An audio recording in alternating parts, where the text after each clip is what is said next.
ஜக்கரியா நபி அலைஹிஸ்ஸலாம் அவர்கள் குழந்தை இல்லாததுனால, யா அல்லாஹ் எனக்கு ஒரு குழந்தை பாக்கியத்தை தாடாதான் அல்லாஹ்ட்ட கேட்கிறாங்க. அல்லாஹ்ட்ட கேட்கிறது எங்க வச்சு கேட்கிறாங்க தெரியுமா? எங்க வச்சு கேட்கிறாங்க? ஹுனாலிக தஆ ஜக்கரியா ரப்பஹு.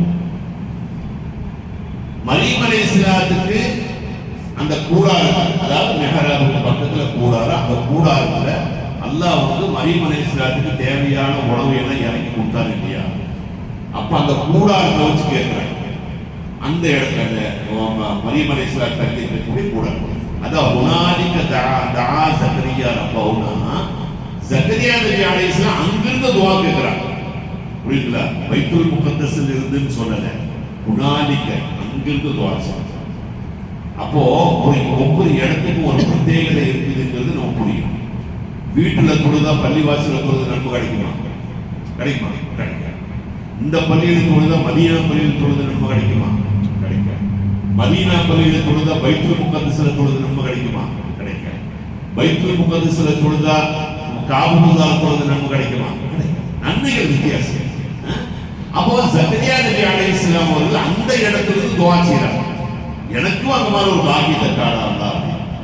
அப்ப அல்லாஹ் என்ன செஞ்சா, சரி உனக்கு ஒரு குழந்தை பாக்கியத்தை தர.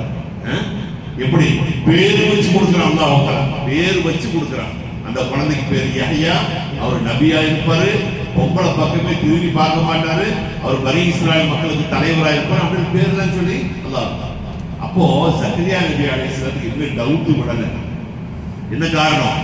ஜக்கரியா நபிக்கு வயசு எத்தனை? 99. இன்னொரு அபிப்பிராய பிரகாரம் 125 இல்லையா? அப்ப இத்தனை வயசானதுக்கு பின்னால என் பொண்டாட்டி மல்டி ஆயிடுச்சு, அது கேட்டு கிளம்பி ஆயிடுச்சு. இந்த நேரத்துல எனக்கு ஒரு குழந்தை கிடைக்குமா அப்படின்னு டவுட்ல அல்லாஹ்ட்ட கேட்கிறாங்க.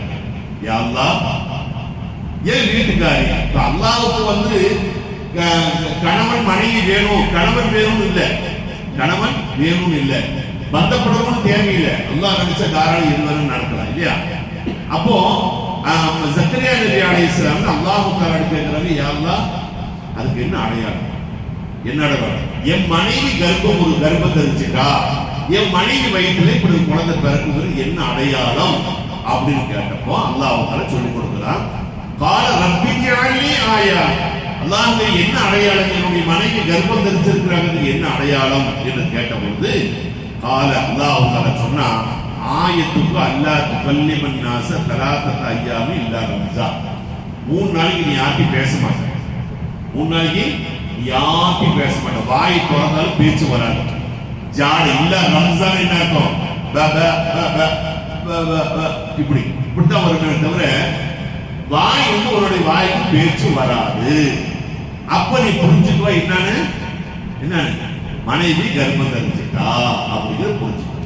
அப்ப நீ என்ன செய்யணும்? இந்த ஜாடை இந்த வாய் பேசாததுக்கு அந்த 3 நாளைக்கு நீ என்ன செய்யணும்னு கேட்டா, ஒரு ரப்பக, உன்னோட ரப்பை என்ன செய்ய, திக்ர் செய்.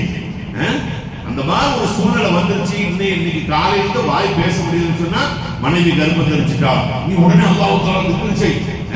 திக்ர் துஆவும் புரியுது. வல்குர் ரப்பக கதீரா, அதிகமா என்ன செய்ய, நீ துஆ திக்ர் செய்.